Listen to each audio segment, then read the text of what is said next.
साल 2023 जाने को है और आने वाले साल में नए जोश और जुनून के साथ सत्ताधारी संगठन विरोधियों के ताने बाने को भेद रही है। बीते साल भर में उत्तर प्रदेश की राजनीति में कई उतार चढ़ाव आए हैं। शासन और सत्ता के लिहाज से यूपी के लिए साल 2023 कई मामलों में सुर्खियों में रहा है। बीता साल सत्ता के गलियारों से लेकर राजनीतिक हलकों में होने वाली सियासी चर्चाओं से भरा रहा है। पाला बदलने और बयानबाजी में माहिर नेता एक दूसरे के साथ पूरे साल शह और मात का खेल खेलते रहे हैं। विपक्ष से सत्ता पक्ष में शामिल हुए नेता मंत्री बनने के बड़े बड़े दावे करते रहे, लेकिन साल के आखिरी दौर में भी वे सत्ता का स्वाद नहीं चख सके। सत्ताधारी खेमे में मंत्री की कुर्सी पर बैठने की आस लगाए ओपी राजभर से राजसत्ता फिलहाल दूर ही रही है। 2019 के लोकसभा चुनाव से पहले योगी मंत्रिमंडल से इस्तीफा देने वाले सुहेलदेव भारतीय समाज पार्टी सुभा सपा के अध्यक्ष ओम प्रकाश राजभर ने इस साल जुलाई में दोबारा एनडीए में वापसी करके सियासी सुर्खियां बटोरी थी।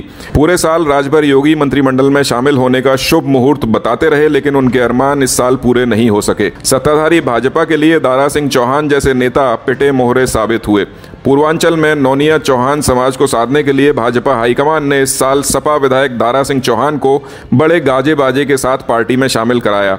घोसी उपचुनाव में मैदान में उतारा। सरकार और संगठन की पूरी शक्ति के बाद भी दारा सिंह का दाव उन पर ही उल्टा पड़ गया। ओम प्रकाश राजभर ने उनके मंत्री बनने का भी जोर शोर से प्रचार किया, लेकिन बेचारों का इंतजार खत्म ही नहीं हो पाया। इससे पहले साल खत्म हो गया। बसपा मुखिया मायावती के भतीजे आकाश आनंद के लिए साल 2023 सियासी तौर पर काफ़ी मुफीद साबित हुआ है। मायावती ने आकाश को अपना राजनीतिक उत्तराधिकारी बनाकर बड़ा सियासी संदेश दिया है। पूरा श्रेय आकाश आनंद को ही जाता है। अपने बिंदास अंदाज के चलते सुर्खियां बटोरने वाले यूपी कैडर के आईएएस अभिषेक सिंह के लिए नया साल नए अवसर लेकर आ रहा है। आईएएस अभिषेक सिंह को प्रशासनिक सेवा रास नहीं आई, लिहाजा साल 2023 में इस आईएएस ने सरकारी सेवाओं को ही अलविदा कर दिया। अब यूपी के ये चर्चित आईएएस फिल्मों के साथ राजनीति में भी किस्मत आजमाने की तैयारी कर रहे हैं। कैसरगंज से भाजपा सांसद ब्रजभूषण शरण सिंह पूरे साल अपनी बयानबाजी और पहलवानों के विवाद के चलते चर्चा में रहे हैं। सरकारी अमले का कामकाज हो या कुश्ती संघ की राजनीति, हर जगह सांसद ब्रजभूषण सिंह ने सुर्खियां बटोरी। महिला पहलवानों की ओर से लगाए गए दुष्कर्म के आरोपों के कारण भी ब्रजभूषण चर्चाओं में रहे। हाल ही में कुश्ती संघ के चुनाव में उनके करीबी की जीत के बाद समर्थकों ने नारा दिया, दबदबा तो है। हालांकि केंद्र सरकार ने कुश्ती संघ को ही निलंबित करके साल 2023 में ब्रजभूषण के दबदबे को ही पटकनी दे डाली। सपा के बयानवीर नेता स्वामी प्रसाद मौर्य भी पूरे साल अपने विवादित और बेतुके बयानों को लेकर चर्चाओं में बने रहे। हिंदूवादी संगठनों और भाजपा के निशाने पर रहे स्वामी प्रसाद मौर्य को तीखे बयानों के लिए तगड़ा विरोध भी झेलना पड़ा। स्वामी प्रसाद मौर्य हिंदू धर्म, देवी देवताओं और रामचरितमानस पर टिप्पणियों के लिए सुर्खियों में रहे। उनके बेतुके बयानों से उनके दल समाजवादी पार्टी ने भी 2023 में ही पल्ला झाड़ लिया, लेकिन स्वामी प्रसाद अभी टस से मस नहीं हुए हैं। कई जगह स्वामी प्रसाद के खिलाफ मुकदमे भी दर्ज हुए हैं। साल 2023 में उत्तर प्रदेश में कई महत्वपूर्ण काम नहीं हो सके। लंबे समय से अटका योगी मंत्रिमंडल का विस्तार इस साल भी नहीं हो सका, जिसका ओम प्रकाश राजभर जैसे नेता बेचैनी से इंतजार कर रहे थे। ना ही इस साल उत्तर प्रदेश को नया डीजीपी मिल सका। इसके अलावा ओबीसी आयोग, एससी आयोग और महिला आयोग के अध्यक्ष और सदस्यों की नियुक्ति भी इस साल नहीं हो पाई। आपराधिक मामलों और सियासी तौर पर विवादित बयान देने के मामलों में आजम खां जैसे नेताओं ने खुद के ऊपर दाग तो लगाए ही। साल 2023 आजम और उनके परिवार के लिए भी मुफीद नहीं रहा।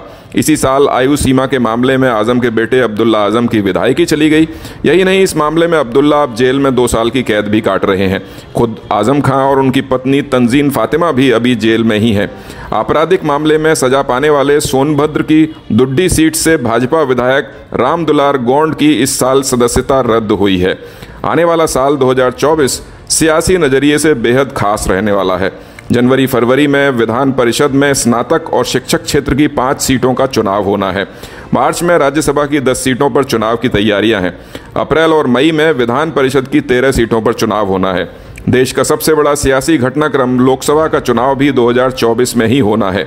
यूपी की 80 सीटों पर सरगर्मियां बढ़ गई हैं। मई से पहले लोकसभा चुनाव की अधिसूचना जारी होने वाली है। बीते साल में ही नगरीय निकाय चुनाव में पिछड़े वर्ग के आरक्षण के मुद्दे पर सुप्रीम कोर्ट में पेच फंस गया था। सुप्रीम कोर्ट के आदेश पर आयोग का गठन करके पिछड़े वर्ग के आरक्षण से कोई छेड़छाड़ किए बिना योगी सरकार ने नगरीय चुनाव कराने में सफलता हासिल की। 2023 का पूरा साल उत्तर प्रदेश की राजनीति में उथल पुथल, नेताओं के पाला बदलने और चर्चित नेताओं की बयानबाजी से लेकर राजनीति के बड़े चेहरों को जेल जाने तक के लिए याद रखा जाएगा। वहीं आने वाले नए साल में सरकार के लिए भी कई बड़ी चुनौतियां इंतजार कर रही हैं। 2024 लोकसभा चुनाव के मद्देनजर तमाम मुद्दों पर नए साल में सरकार को विपक्षी दलों का विरोध झेलना पड़ेगा। आने वाला नया साल किस राजनीतिक दल के नेताओं के लिए कौन कौन से नए अवसर लेकर आ रहा है, यूपी की योगी सरकार इस नए साल में क्या कुछ नया करने वाली है और लोकसभा चुनाव में कौन से राजनीतिक दल जीत का परचम लहराने जा रहे हैं, यह अभी आने वाले समय के गर्भ में ही छिपा हुआ है।